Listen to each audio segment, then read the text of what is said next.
Hi, this is Jim Kroski at IBM. Today I'm going to give a demonstration of IBM's Maximo Asset Health Insights.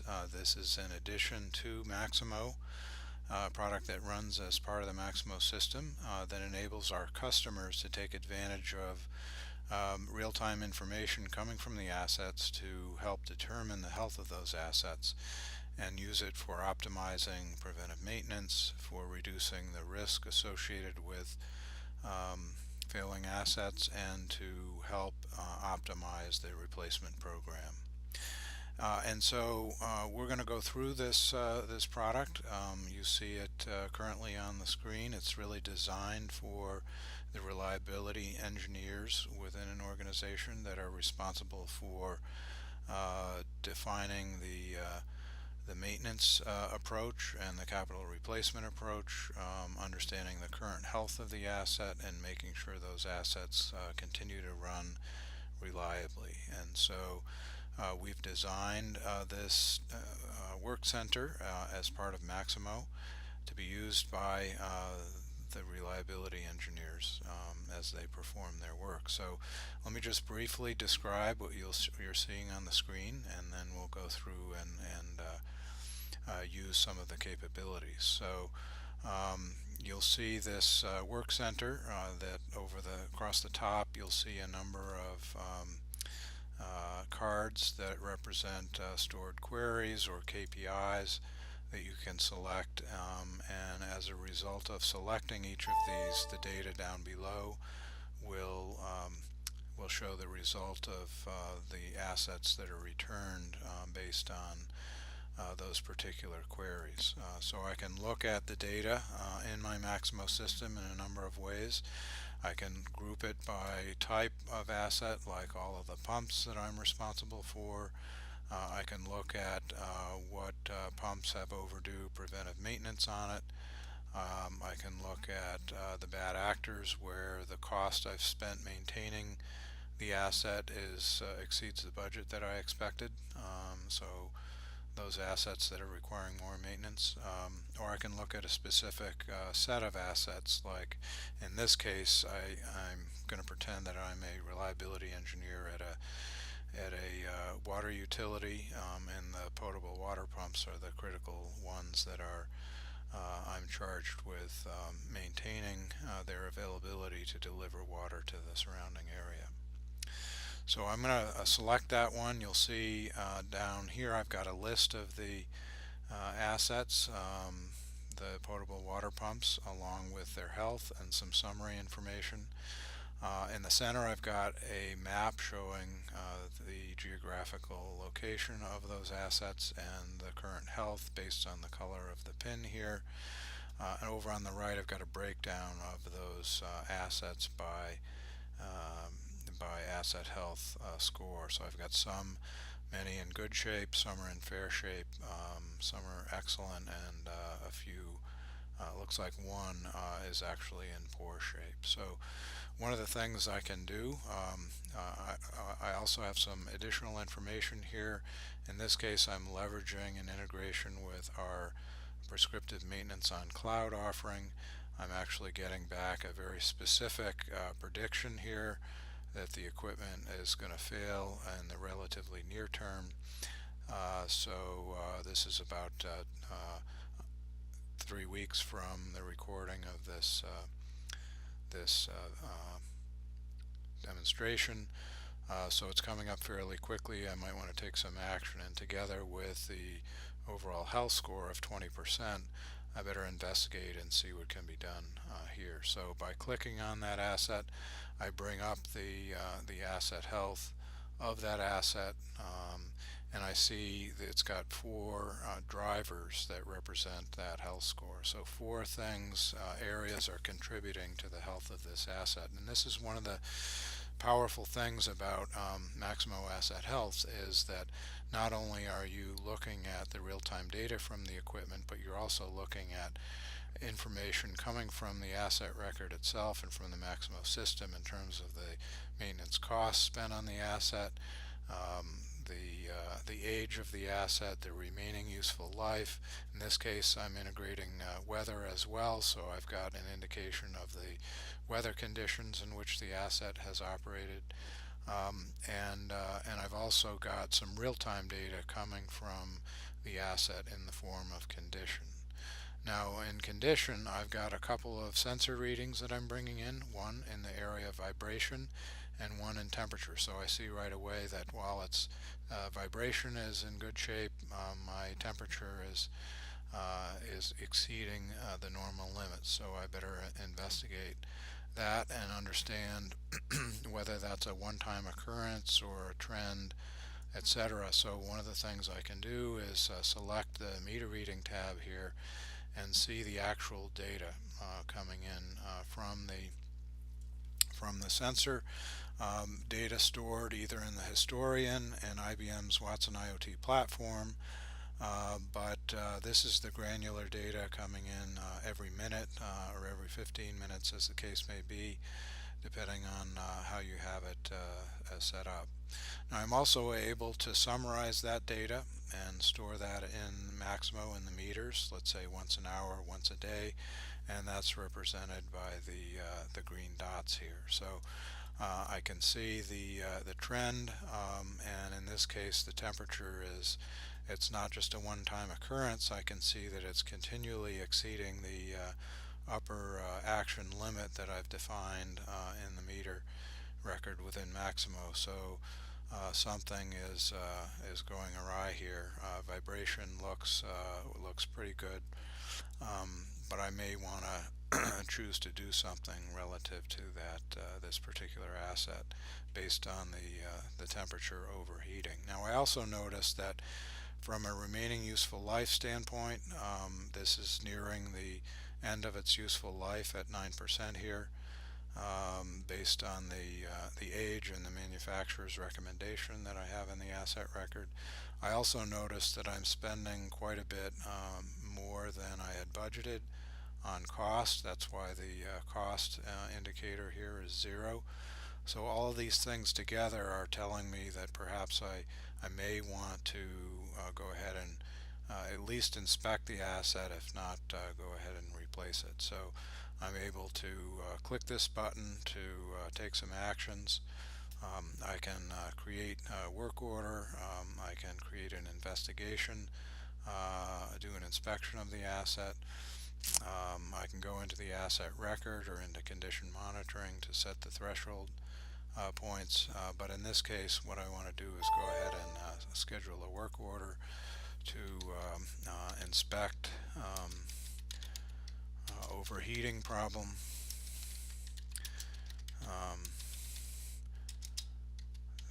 that may require replacement. Okay, so I can select a priority. In this case, I probably want to select 1 since it's in pretty poor shape. I can go ahead and create that work order, and this creates the work order right within Maximo. The other thing I can do here is to set up additional notifications so that if in fact this is something I just want to watch for now, I can go ahead and subscribe to different situations that might occur. For example, if a particular sensor reading is exceeding its threshold, or if I've got poor health.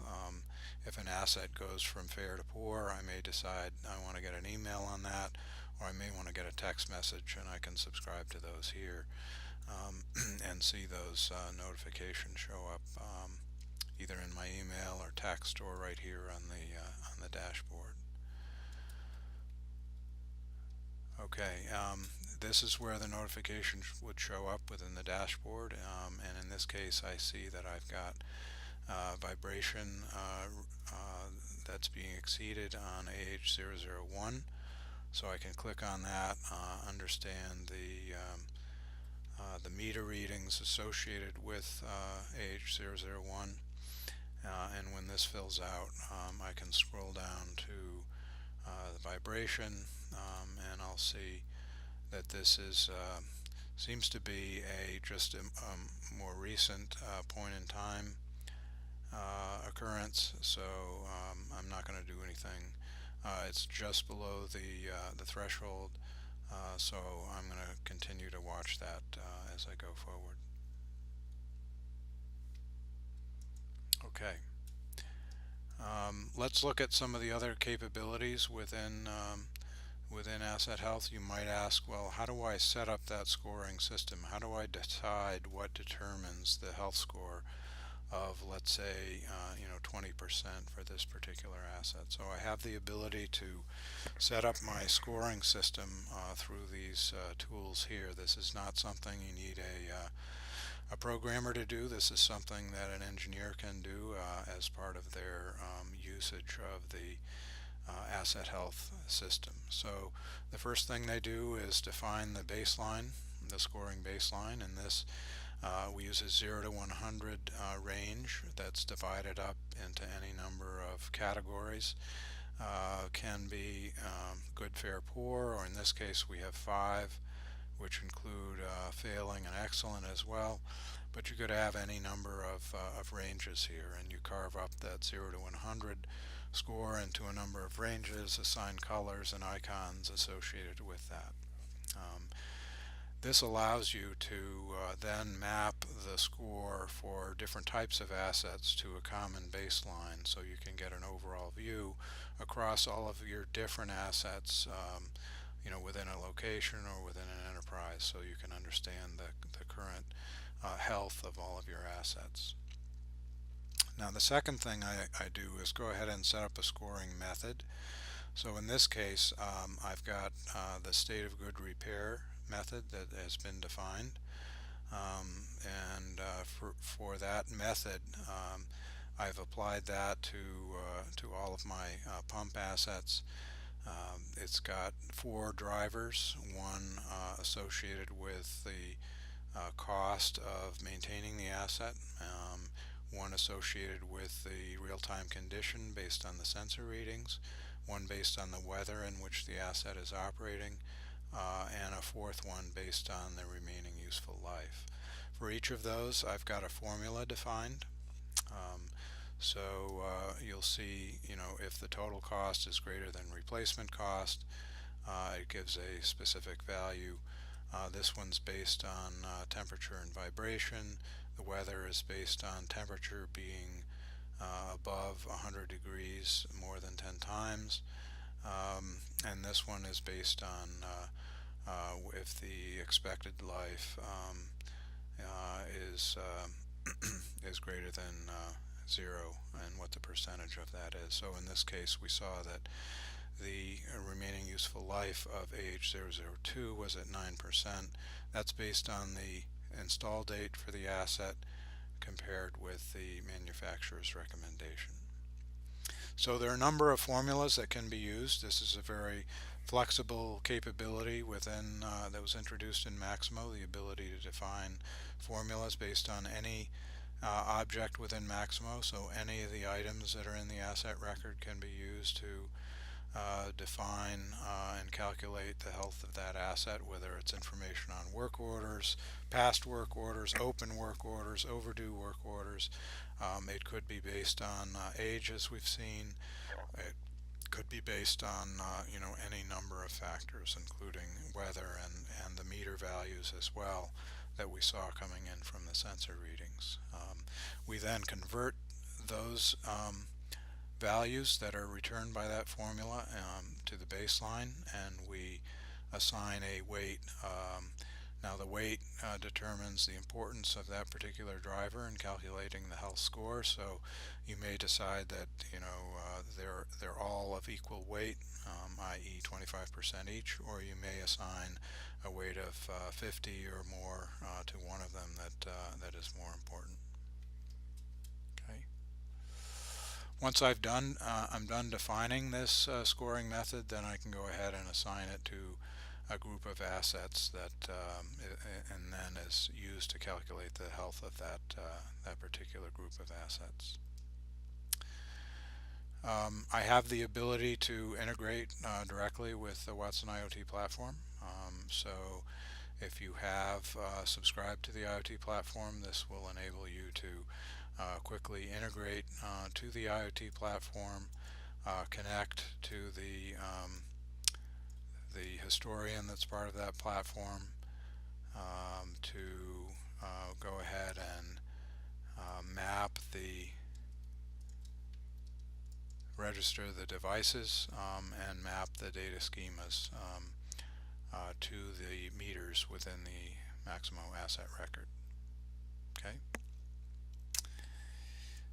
You then have the ability through this user interface to map the devices that you have within the IoT platform to specific meters. So if I have certain assets over here, I map those to the device type, and then go ahead and map those to a specific instance of the device. So if I pick this particular device type and a particular sensor value, that gets then mapped to this particular asset in the meter within that. So this allows me to very quickly integrate with the IoT platform.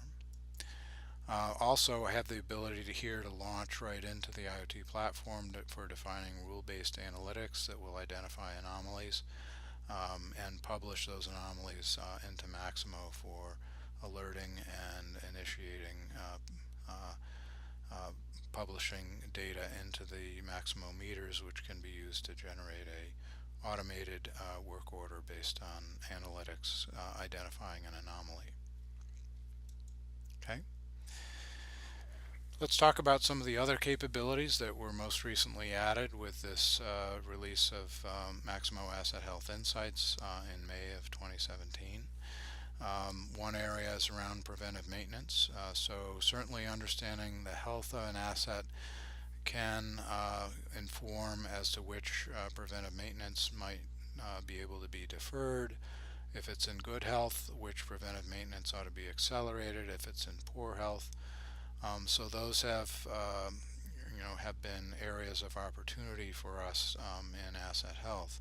We've also added a capability here within asset health to look at your preventive maintenance program and understand a couple of key factors that might help optimize preventive maintenance. One is looking at the unproductive preventive maintenance. So what PMs do you do that don't result in follow-on work and are hence unproductive?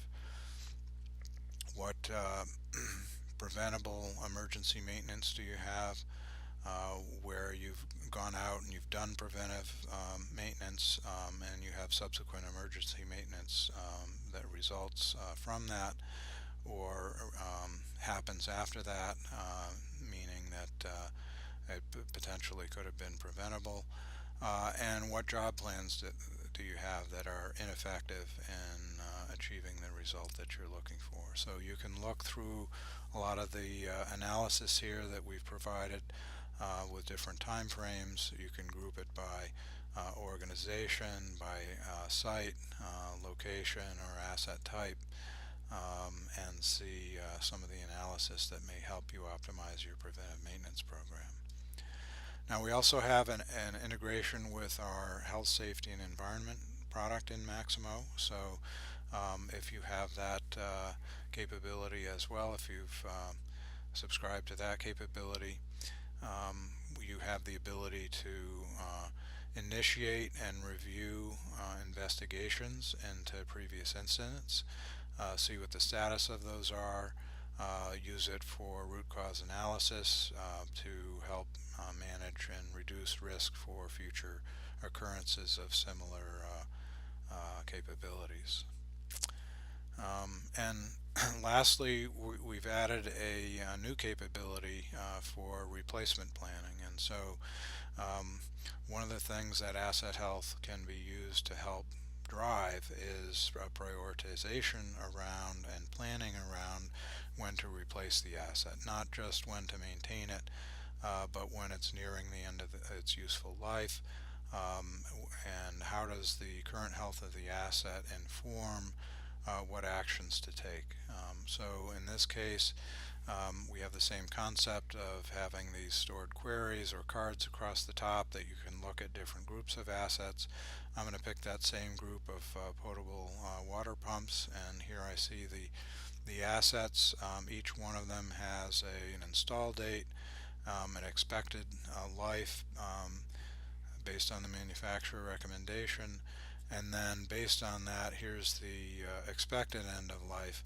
Well, if I look at that in comparison with my asset health, I may decide to change that end of life and come up with an estimated end of life that takes into account that asset health score. So as you can see here, AH002 that we were just looking at has an expected end of life for August of 2019. Based on the fact that we're seeing it's overheating and I've got a lot of maintenance costs associated with keeping this asset running, I'm going to accelerate that estimated end of life, and potentially we ought to go ahead and plan to replace that next month. So as I'm doing my analysis, I can go ahead and add a plan. So I'll select this particular asset, replacing that asset. So I'm going to select replace here. I'm going to select replace pump AH002. I'm going to that will extend the life by another 20 years since I'm replacing it with a new one. If I were refurbishing it, perhaps it would only extend the life by another 5 or 7 years. I'm going to give it a target date of end of this month because I'm worried about the reliability here, and I'm going to define, the estimated cost at $40,000, estimated labor at 16, labor hours, estimated downtime of 1 hour. Can go ahead and give it a job plan number, and then I can go ahead and save that plan. And once I've done that for all of the assets that I am focused on, I can go ahead and review the plans that I put together, and I see right here I've got this is the plan that I just put in place. You can see I've done it before as well, so I've got a duplicate here, but this allows me to put together replacement plans or decommissioning or refurbishment plans for all of my assets, leveraging asset health, and pulling together an overall plan for the set of assets that I care about. So this concludes the demonstration of some of the capabilities for asset health. I think you can see that asset health gives you the ability to define the asset health based on real-time data coming from the sensors and from IoT. Allows you to mix that with information that's in Maximo to come up with an overall health score. Allows you to drill into that, to use that data to optimize your preventive maintenance, decide which assets are in need of attention, either maintenance or replacement, get notified of future situations that might crop up based on anomalies, and also allow me to do some root cause analysis and reduce the risk of future failures. So lots of value in this Maximo add-on, and thanks you all for listening to this demonstration.